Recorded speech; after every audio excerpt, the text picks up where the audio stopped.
আসসালামু আলাইকুম everyone. Web design এবং ডেভেলপমেন্টের আজকে আমাদের 22 নম্বর ক্লাস। আমার একটু ব্যক্তিগত কারণে প্রায় 10-12 দিন আমি কোনো ভিডিও আপলোড করতে পারি নাই। তো আজকে আবার শুরু করব আমরা এবং ইনশাল্লাহ চেষ্টা করব এরপর থেকে নিয়মিতভাবে ভিডিও আপলোড করার জন্য। তো আমরা HTML এবং CSS শিখতেছিলাম। আজকে আমরা মোটামুটি HTML এবং CSS এ এতদিন ধরে কিছুটা শিখেছি কিভাবে ট্যাগ ইউজ করা যায় বা CSS প্রপার্টি কিভাবে ইউজ করতে হয়, কিভাবে কোনটার ব্যবহার কি। তো এখন আমরা অ্যাকচুয়ালি মেইন একটা সাবজেক্ট বা ওয়েবসাইটের বিভিন্ন বিষয়বস্তুগুলো বা একটা পার্ট বানানো শিখবো। তো সেক্ষেত্রে আমরা আজকে একটা মেনু বার বানানোর চেষ্টা করব। তাহলে মেনু বার বানানোর জন্য আমরা প্রথমে যদি একটা ওয়েবসাইটে যাই, আমরা দেখতে পারবো যে সেখানে মেনু বারটা কি, বা এটাকে ন্যাপ বারও বলা হয়। ধরেন এই একটা ওয়েবসাইট, এখানে আমরা অনেক সবাই জানি যে একটা ওয়েবসাইটে ঢুকলে প্রথমেই একটা লোগো থাকে বা সেই কোম্পানির একটা নাম থাকে, এবং তারপরে এরকম সিরিয়ালি কিছু জিনিস দেওয়া থাকে যেটাকে আমরা মেনু বার সাবজেক্ট বলি বা ন্যাপ বারের আমাদের বিষয়বস্তুগুলোকে বলি। তো আমরা এরকম একটা এত স্টাইলিশ না আপাতত, যেহেতু আমরা প্রথম শিখছি। তো আমরা আজকে নর্মালি একটা মেনু বার বানানো শিখবো, এবং আস্তে আস্তে আমরা মেনু বারকে আপডেট করা শিখবো, কিভাবে ওটাকে আপডেট করা যায়, ওর মধ্যে কিভাবে হোভার ইউজ করা যায়, ওর মধ্যে কিভাবে লোগো ইউজ করা যায়, বাটন ইউজ করা যায়, এগুলো আমরা শিখবো।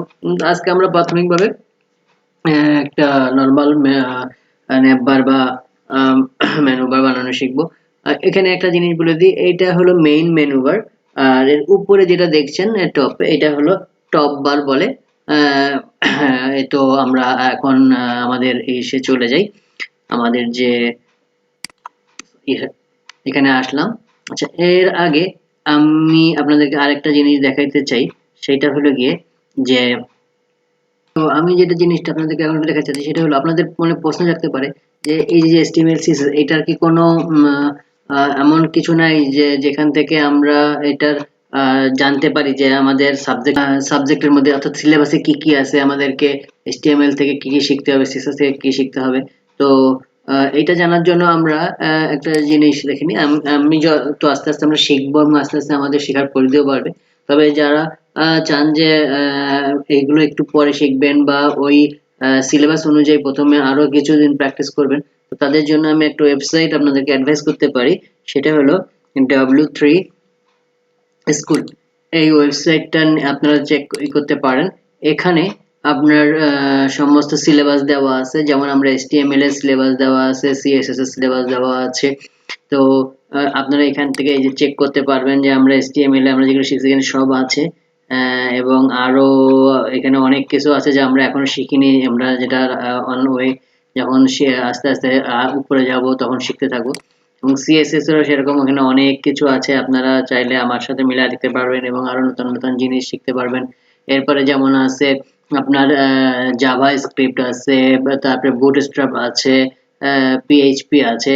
তো অনেক সাবজেক্ট এখানে আছে, এখানে আপনারা এখান থেকে সিলেবাসটা চেক করে দেখতে পারবেন। তো কথা না বাড়াই আমরা চলে যাই আমাদের মেইন কাজে। এটা জাস্ট আপনাদেরকে দেখানোর উদ্দেশ্য হলো যারা সিলেবাস অনুযায়ী আরো কিছু দিন করার পরে মেইন সাবজেক্টে যেতে চান তাদের জন্য আর কি। আর আমরা তো এই অনুযায়ী করতেই থাকবো ইনশাআল্লাহ। তো আমরা চলে যাই আমাদের আমরা প্রথমে আমাদের VS কোডটাকে ওপেন করব। VS কোডটাকে ওপেন করার পরে আমরা আমাদের লাইভ সার্ভারটাকে ওপেন করে নেই। আচ্ছা, এইটা হলো আমাদের লাইভ সার্ভার, আমাদের একটা ওয়েবসাইট, মনে করেন আমাদের ওয়েবসাইটের একটা ব্যাকগ্রাউন্ড এটা আছে। তো আমরা এই ব্যাকগ্রাউন্ডের পিকচারটা আছে, এর উপরে আমরা আজকে একটা ন্যাপ বার বা আমরা একটা মেনু বার তৈরি করব। তাহলে সেটা কিভাবে তৈরি করা যায় আমরা আজকে সেটা দেখব, এবং প্রসেসটা দেখব, এবং আমরা নিজেরা পরে এটা প্র্যাকটিস করে বানানোর চেষ্টা করব। তো চলুন শেখা যাক এবার।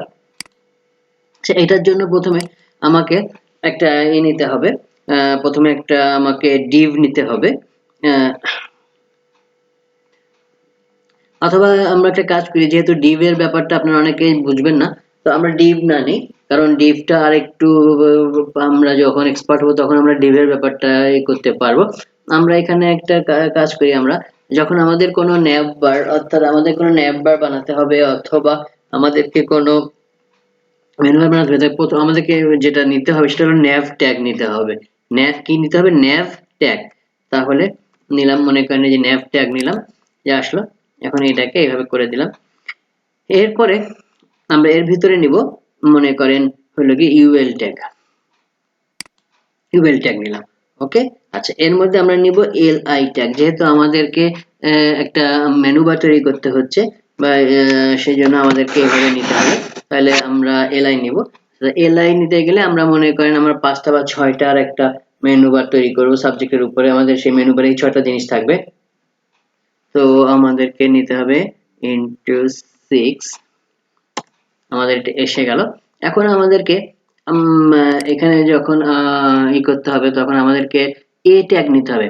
আমি এখানে নরমালি মনে করেন হোম, অ্যাবাউট, মেনু এগুলো নিতে পারতাম, কিন্তু এতে নেওয়া হবে কি এটা রেসপন্সিভ হবে না। আমি যদি এমন ভাবে আমাদেরকে এটা বানাতে হবে যে আমরা যদি a ট্যাগ নেই এবং আমরা যখন ওটাকে প্রেস করব, তখন সে আমাদেরকে ওইটার মাধ্যমে আমাদের মূল বিষয়বস্তুতে নিয়ে যাবে। তো এখানে আমরা মনে করেন a ট্যাগ নিলাম। তাহলে এই দেখেন একটা a ট্যাগ, এইভাবে আমি আগে একটা a ট্যাগ নিয়ে নিই।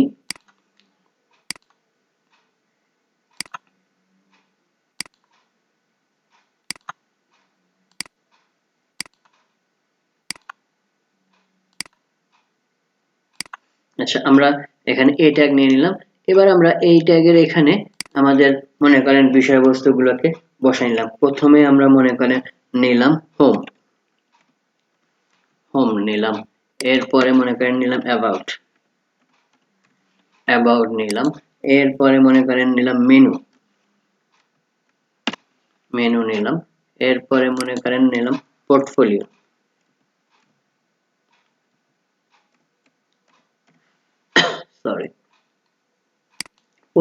নিলাম। এরপরে মনে করেন নিলাম হলো গিয়ে সার্ভিস,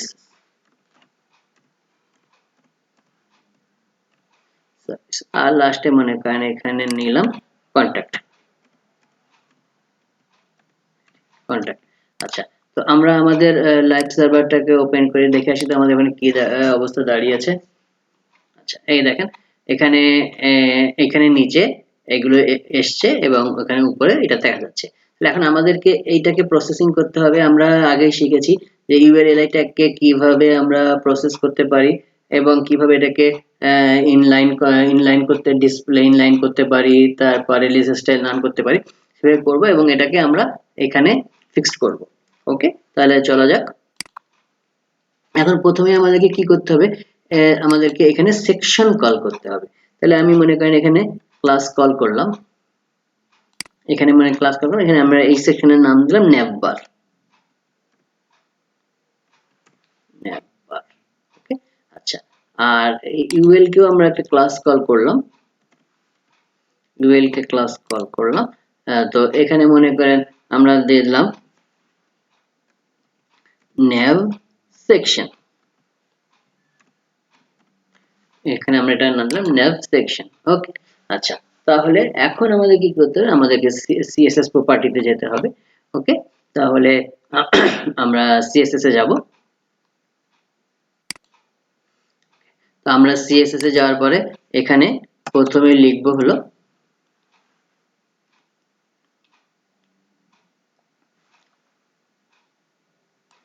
এখানে আমরা প্রথমে, যেহেতু আমরা ক্লাস কল করেছি, ডট নেব এবং নিব হলো কি nav section।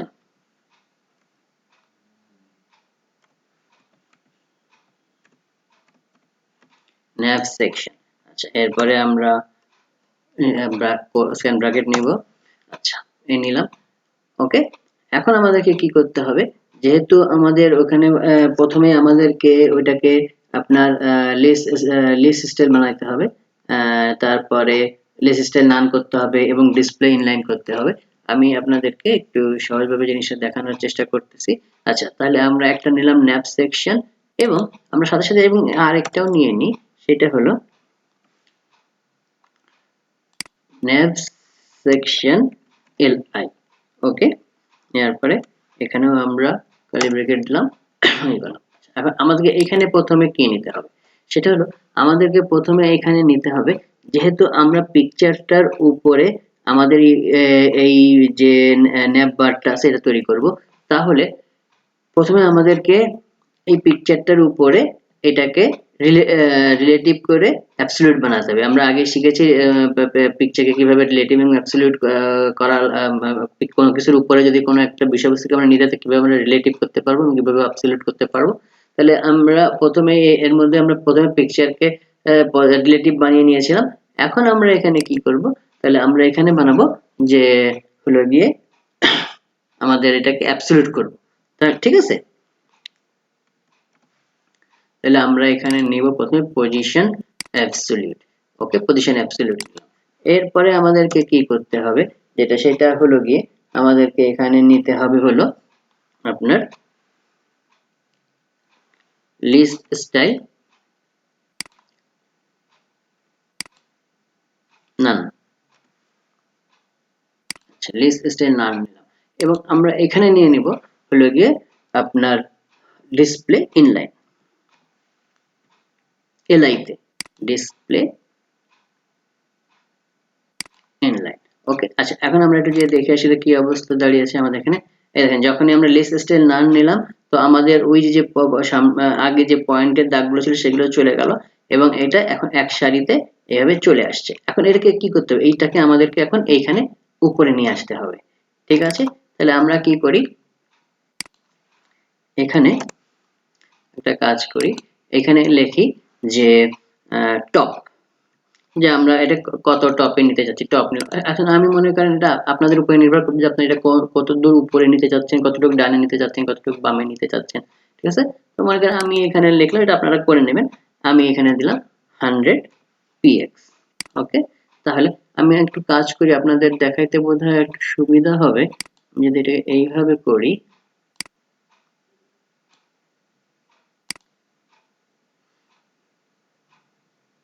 এই দেখেন, আমি যখনই এটাকে এইভাবে রেডি করলাম তখনই ওই এই উপরে চলে আসছে। ঠিক আছে, অটোমেটিক্যালি সে উপরে চলে আসছে। তাহলে 100 px নিয়াতে এই উপরে 100 জায়গা রেখে এখানে চলে আসছে। এখন মনে করেন আমাদেরকে এইটার মধ্যে এগুলোর মধ্যে থেকে একটু দূরত্ব নিতে হবে। তো আমি এখানে কি দেব, li যেটা আছে এখানে দিব হলো গিয়ে মার্জিন দিব। মনে করেন মার্জিন দিলাম 10 px। দেখেন, যেই আমি মার্জিন 10 px দিয়েছি সে জায়গা ছেড়ে দিয়েছে এবং আস্তে আস্তে করে এখানে আমি চাইলে 20 px দিতে পারি, যার যেরকম ইচ্ছে। 20 px দেওয়ার সাথে সাথে আমার এগুলো এভাবে জায়গা ছেড়ে দিল। এখন কি করতে হবে আমাকে, মনে করেন আমি যেহেতু আমরা এখানে একটা মেনু বার বানাবো বা ন্যাপ বার বানাবো, তাহলে আমাদেরকে এখানে এখন যেটা করতে হবে,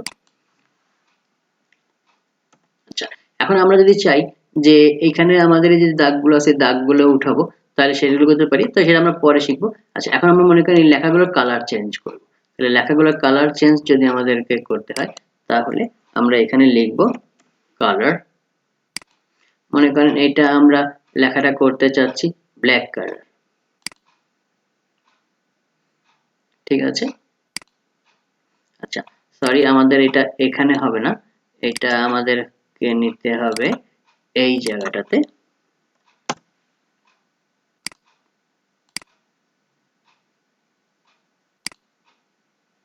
সরি, এখানেও এটা নিয়ে এটা, আচ্ছা এটাকে আলাদাভাবে সেকশন করে কল করে নিতে হবে। আচ্ছা আমরা সেটা পরে শিখবো, কালারটা আমরা পরে করা শিখবো। তাহলে আমরা এইভাবে এইটাকে এইভাবে নিলাম। এখন কি করতে হবে, এটাকে আমাদেরকে এখন একটা মেনু বারের মধ্যে নিতে হবে। তাহলে সেটার জন্য আমাদেরকে কি করতে হবে, আমাদেরকে প্রথমে এখানে কি করতে হবে, নিতে হবে হলো আপনার বর্ডার। ওকে, তাহলে আমরা নিব বর্ডার, নিলাম বর্ডার। আচ্ছা এরপরে নিতে হবে, আমি বর্ডারের যে উপরের অংশটা আছে আমি শিখেছিলাম যেটা আমরা ডট নিতে পারি, তারপরে আমরা সলিড নিতে পারি, বিভিন্ন, যেটা আমরা ওয়েবসাইটের জন্য সলিড নিব। বর্ডার নিলাম, তারপরে নিব সলিড। আচ্ছা বর্ডারের পরে আমরা এটা নিব যে আমরা বর্ডারে কতটুকু মোটা করতে চাই, তাহলে মনে করেন 2px নিলাম। আচ্ছা এরপরে আমরা যেটা নিব সলিড, সলিড নিলাম। তাহলে করে নিলাম বর্ডার টেক্সট সলিড, এই দেখেন এসে গেছে। এবং আমরা মনে করি এখানে একটা কালার নিব।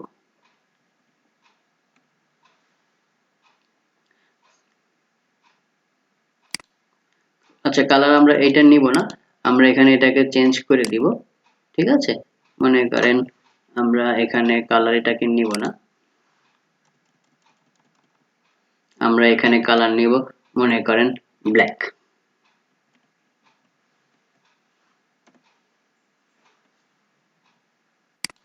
Sorry, black.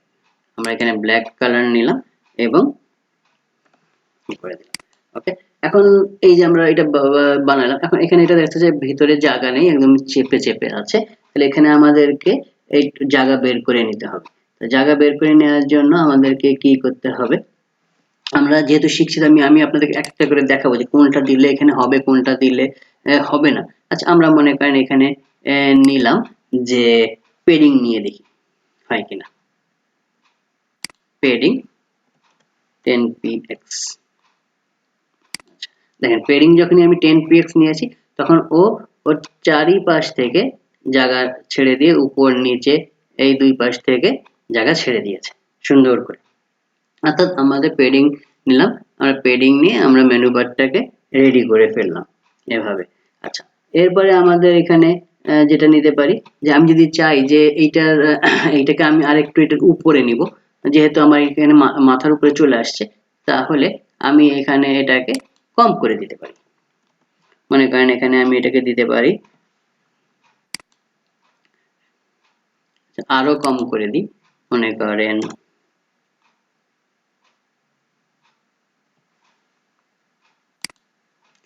আরো কম করে দিই। এবার এটা কি উপরে চলে গিয়েছে। ঠিক আছে, এখন আমি যদি মনে করেন যে এইটাকে চাচ্ছি একটা কালার করতে, ঠিক আছে, এই ভিতরটাকে আমি একটা কালার করতে চাচ্ছি, তাহলে আমাকে কি করতে হবে, যে এটাকে আমি লিখবো যে ব্যাকগ্রাউন্ড কালার, ব্যাকগ্রাউন্ড কালার। আচ্ছা, ব্যাকগ্রাউন্ড কালার মনে করেন আমি এখানে দিব, বা আমি দেখাচ্ছি সাদা, হোয়াইট। দেখেন এখন আমার মেনু বারের উপরটা সাদা হয়ে গেল। তো আজকে এই পর্যন্ত, আমি ক্লাস বাড়াবো না। এরপরে আমরা শিখব, এটাকেই আমরা আরো মডিফাই করা শিখব। আমরা তারপরে এটাকে লেখাগুলোকে চেঞ্জ করা শিখব, কালার চেঞ্জ করা শিখব, আমরা লোগো লাগানো শিখব, কিভাবে লোগো অ্যাড করতে পারবো, তারপরে কিভাবে আমরা এখানে যে ওয়েবসাইট, সেই ওয়েবসাইটের নাম অ্যাড করতে পারবো, তারপরে আরো কি কি আমরা এর সাথে অ্যাড করতে পারবো, সেগুলো আমরা নেক্সট ক্লাসগুলোতে সিরিয়ালি একটা একটা করে শিখবো। আজকে আমি আর ক্লাস বাড়াবো না, এখানেই। আসসালামু আলাইকুম, আল্লাহ হাফেজ সবাইকে। ইনশাল্লাহ দেখা হচ্ছে আমাদের নেক্সট ক্লাসে আবার। ধন্যবাদ।